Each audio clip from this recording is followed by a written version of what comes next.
Kerajaan sedang merancang untuk mengeluarkan sendiri kad perakuan pelarian melalui agensi yang bertanggungjawab dalam perihal tersebut. Menurut Menteri Dalam Negeri Datuk Seri Hamzah Zainuddin, Malaysia yang sepatutnya menentukan sama ada pelarian itu boleh tinggal di negara ini dan diberikan kad yang dikeluarkan oleh agensi Kerajaan Malaysia bertanggungjawab. Dan bagi melihat perkara ini secara lebih lanjut, sudah bersedia bersama saya Pengarah Eksekutif North South Initiative, Adrian Pereira. Terima kasih kepada Adrian sudi bersama saya dalam Buletin Awani jam ini. Pertama sekali kita nak fahami proses pemberian kad perakuan pelarian yang sedia ada. Pandangan Adrian, adakah dengan adanya cadangan kad ini dapat menyelesaikan isu yang berbangkit berkaitan pelarian termasuknya pelarian golongan Rohingya? Ya, selamat tengah hari. Sebenarnya sejak tahun 2016, kerajaan pernah buat satu projek percubaan untuk mendaftar pelarian dengan mengeluarkan kad yang disebut kad MyRC. Sebenarnya ia telah dikeluarkan oleh sebuah syarikat swasta.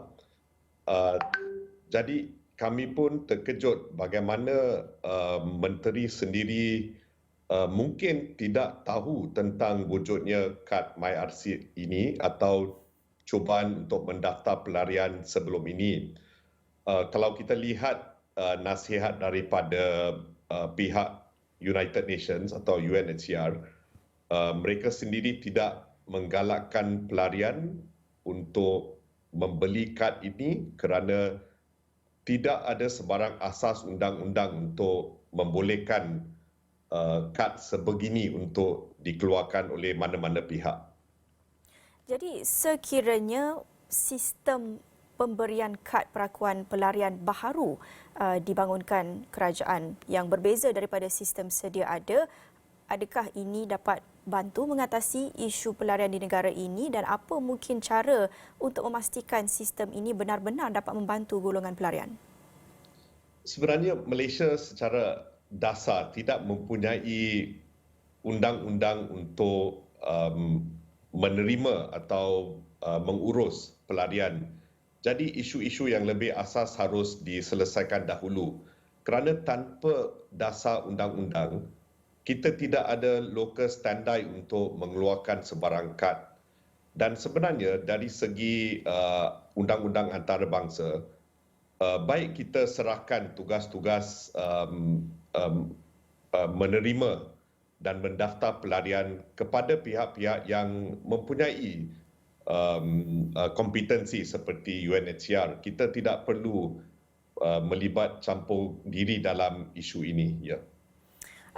Kita nak berbalik kepada kenyataan Menteri Dalam Negeri Datuk Seri Hamzah Zainuddin yang sebelum ini sebenarnya beliau berkata mungkin cadangan ini berasaskan daripada kenyataan yang dibuat beliau sebelum ini, iaitu beliau berpandangan bahawa kad pelarian ini diberi dengan begitu mudah, khususnya apabila bercakap mengenai pelarian etnik Rohingya. Katanya mereka begitu mudah mendapatkan kad perakuan pelarian ini. Pandangan Adrian?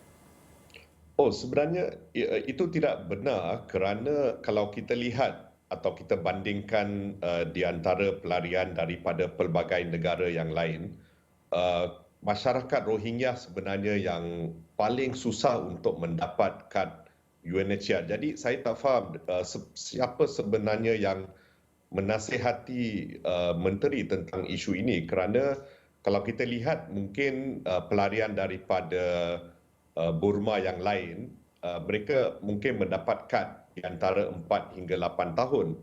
Tetapi masyarakat Rohingya daripada 10 hingga 20 tahun, mereka masih tidak mendapat kad pelarian. Jadi sebenarnya saya rasa mungkin kemungkinan besar menteri mungkin misinform lah tentang perkara ini. Jadi pandangan Adrian, apa sebenarnya yang perlu diberikan, disediakan oleh pihak berkuasa, oleh kerajaan apabila berkaitan dengan isu pelarian ini? Atau sebenarnya peranan yang dimainkan oleh kerajaan ini terhad memandangkan kita tidak ada rangka undang-undang untuk melindungi golongan pelarian?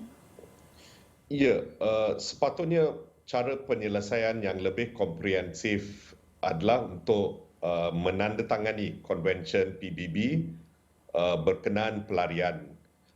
Ini akan menunjukkan bahawa kita jelas dalam komitmen kita untuk menangani isu ini dan memberikan asas untuk menggubal undang-undang yang jelas tentang menerima dan menjadi hos kepada warga pelarian.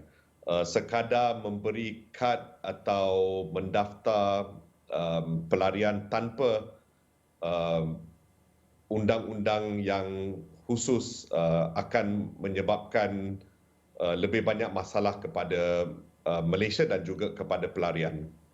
Tetapi kalau dalam konteks rangka undang-undang sedia ada, apa yang boleh mungkin dapat ditambah baik dalam perlindungan kebajikan golongan pelarian di Malaysia?